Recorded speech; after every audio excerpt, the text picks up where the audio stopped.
Là, l'interview où je suis habillé en rose, la perception que vous avez de moi n'est pas du tout la même que si j'étais habillé en bleu ou si j'étais habillé en vert.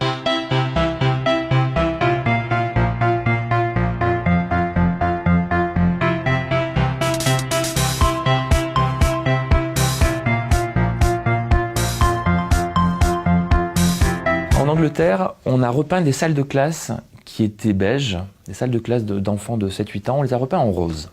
Et on a comparé les dessins des enfants avant et depuis que ces salles de classe sont roses. Et on se rend compte que depuis que ces salles de classe ont cette couleur, les dessins des enfants sont beaucoup plus positifs, il y a des soleils plus marqués, moins de nuages, etc. Tu as vraiment une différence incroyable entre le avant et le après. Pourquoi? Personne ne le sait. C'est-à-dire que ce qui est, d'un point de vue scientifique, le rose et le rouge, c'est la même longueur d'onde. Donc comment se fait-il qu'on ait des influences quasi opposées entre le rose et le rouge? Aujourd'hui, il n'y a pas un scientifique sur Terre qui est capable de répondre à cette question.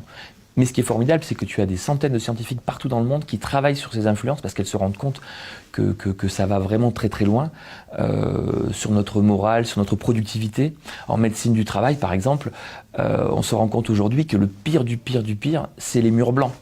Parce que quand tu as des murs blancs dans ton bureau, tu as un risque de burn-out supérieur, une productivité qui n'est pas terrible, tu t'ennuies, tu es moins créatif. La pire des couleurs dans lesquelles on puisse travailler, c'est dans du blanc. Or, aujourd'hui, à peu près 8 personnes sur 10 ont des bureaux blancs, en tout cas en France. Quand tu es en rouge, tu es un leader. Si tu es habillé en rouge, on se rend compte que tu es vraiment quelqu'un qui en impose. Si tu regardes bien les hommes politiques, souvent ont des cravates rouges. Prends Trump qui se prend pour le maître du monde, il a souvent sa cravate rouge. On le voit dans le sport par exemple. On a compilé tous les matchs de lutte gréco-romaine. Tu sais, lutte gréco-romaine, tu es soit avec un maillot bleu, soit avec un maillot rouge, depuis le début des Jeux Olympiques modernes.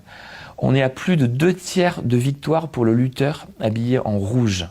Pourquoi? Parce que quand tu es en rouge, tu te prends pour un chef, c'est-à-dire que ton ennemi, ton adversaire te fait moins peur.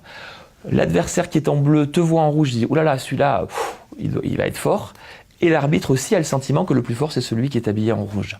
Alors attention, hein, si tu te mets en rouge au tennis, tu battras pas Rafael Nadal.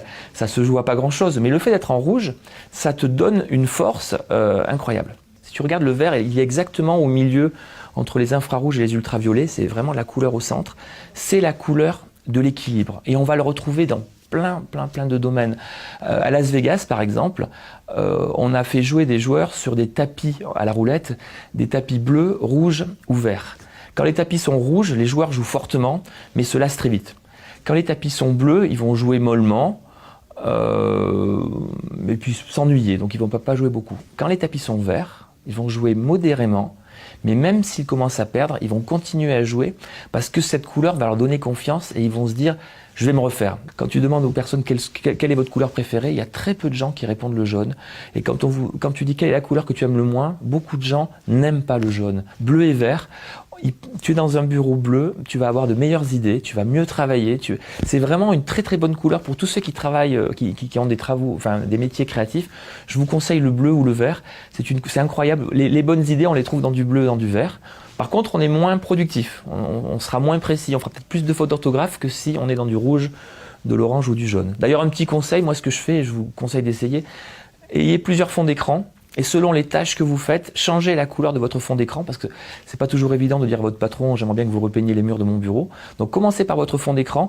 Quand vous avez besoin d'être concentré ou vous êtes un peu fatigué, il va falloir faire une journée de 12 heures, mettez-vous avec un fond d'écran rouge, vous travaillerez 12 heures. Si vous avez besoin de trouver la bonne idée, mettez-vous avec un fond d'écran bleu ou vert et certainement vous avez plus de chances de la trouver.